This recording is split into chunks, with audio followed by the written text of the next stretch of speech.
শিক্ষার্থী বন্ধুরা, এখন আলোচনা করব নবম দশম গণিত সপ্তম অধ্যায় অর্থাৎ ব্যবহারিক জ্যামিতি এর সম্পাদ্য 5 নিয়ে।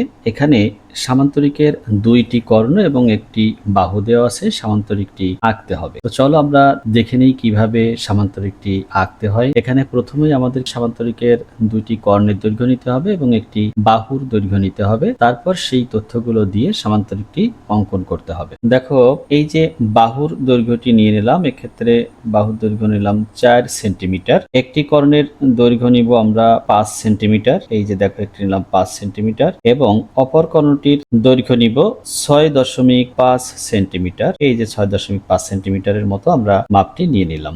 এখন এই বাহু এবং কর্ণ দুটির নাম লিখি। দেখো, বাহুটির নাম দিলাম এ, কর্ণ দুটির একটি নাম দিলাম ডি এবং অপর যে কর্ণটি রয়েছে এই কর্ণটির নাম দিলাম ই। তাহলে আমরা যে একটি বাহু এবং কর্ণ নিয়েছি তার নামকরণ করে দিলাম।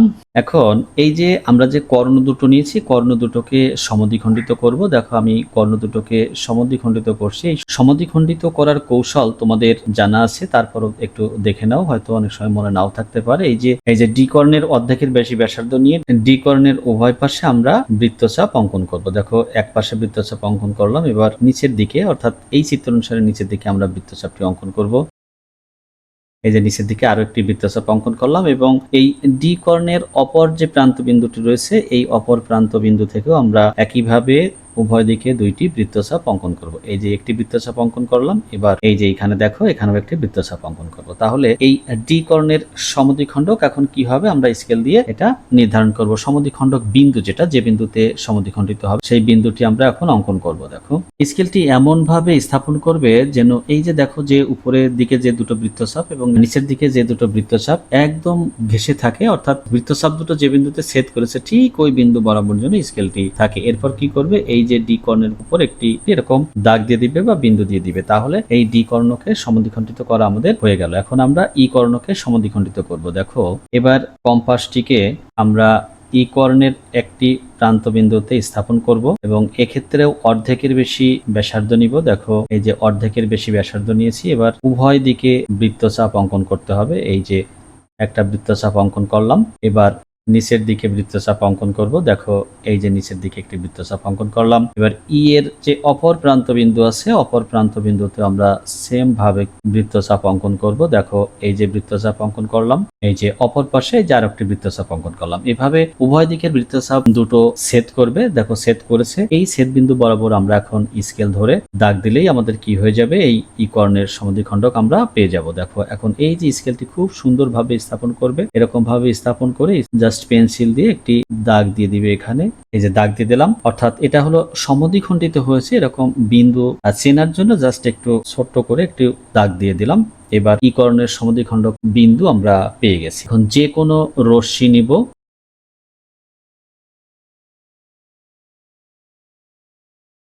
যে কোনো রশ্মি নিলাম, এই রশ্মির আমরা নামকরণ করব। দেখো, তাহলে যে কোনো রশ্মি বিই নিই, বিই থেকে এ বাহুর সমান করে আমরা একটি অংশ কেটে নিব। দেখো, এ এর সমান ব্যাসার্ধ নিচ্ছি, এখানে এর সমান ব্যাসার্ধ নিয়ে এই যে আমরা বিই থেকে একটি অংশ কেটে নিব। তাহলে যে কোনো রশ্মি বিই থেকে এ বাহুর সমান করে বিসি অংশ কেটে নিই। বি বিন্দুকে কেন্দ্র করে d/2 অর্থাৎ ডি এর অর্ধেকের সমান, দেখো আমি ঠিক অর্ধেকের সমান ব্যাসার্ধ নিয়েছি। ব্যাসার্ধ নিয়ে বি বিন্দুকে কেন্দ্র করে আমরা বিসি এর এক পাশে একটি বৃত্তচাপ অঙ্কন করব। দেখো, আমি এই যে এখানে বৃত্তচাপটি অঙ্কন করলাম। এবার ই কর্ণের অর্ধেকের সমান ব্যাসার্ধ নিব। একটু ভালো করে খেয়াল করো, এই যে ই কর্ণের অর্ধেকের সমান, দেখো এই যে ই কর্ণের অর্ধেকের সমান ব্যাসার্ধ নিয়ে এবার সি বিন্দুকে কেন্দ্র করব। সি বিন্দুকে কেন্দ্র করে ওই একই পাশে, বিসি এর একই পাশে অর্থাৎ বি বিন্দুকে কেন্দ্র করে যে পাশে বৃত্তচাপ অঙ্কন করেছিলাম ডি এর অর্ধেকের সমান ব্যাসার্ধ নিয়ে ঠিক ওই একই পাশে আরো একটি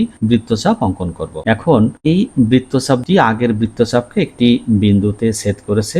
মনে করি বৃত্তচাপ দুইটি ও বিন্দুতে ছেদ করেছে। এখন বি বিন্দু এবং ও বিন্দু যোগ করে বর্ধিত করব, সি বিন্দু এবং ও বিন্দু যোগ করে বর্ধিত করব।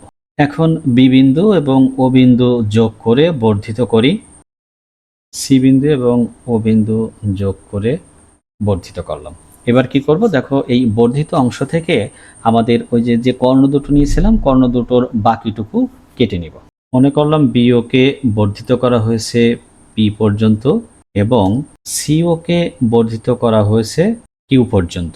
এখন আমরা পেন্সিল কম্পাসের সাহায্যে এই যে ডি কর্ণের অর্ধেকের সমান করে ওপি থেকে একটা অংশ কেটে নিব। যেহেতু আমাদের বিওতে ছিল ডি কর্ণের অর্ধেক, তাহলে ওপি থেকেও আমরা বাকি অর্ধেকটুকু কেটে নিব। দেখো এই যে বাকি অর্ধেকটুকু কেটে নিলাম।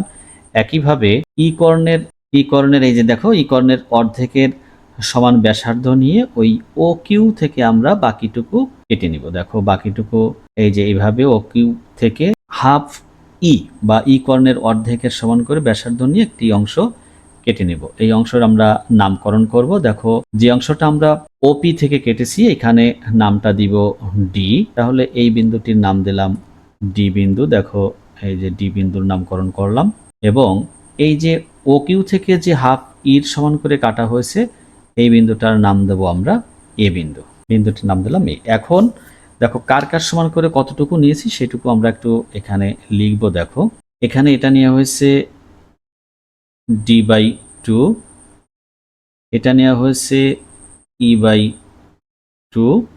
ঠিক একইভাবে এই ও এ সমান হলো e/2 এবং ওডি সমান হলো d/2। এখন আমরা এ বিন্দু বি বিন্দু অর্থাৎ এ বি এডি এবং সিডি স্কেলের সাহায্যে যোগ করব। দেখো এ এবং বি বিন্দু যোগ করলাম। এভাবে আমরা ডিসি যোগ করব। দেখো সি বিন্দু এবং ডি বিন্দু যোগ করলাম এবং এখন সর্বশেষ এ বিন্দু এবং ডি বিন্দু যোগ করলে আমরা কাঙ্ক্ষিত সামান্তরিকটি পেয়ে যাব। এবার এ বিন্দু এবং ডি বিন্দু যোগ করে দিলাম।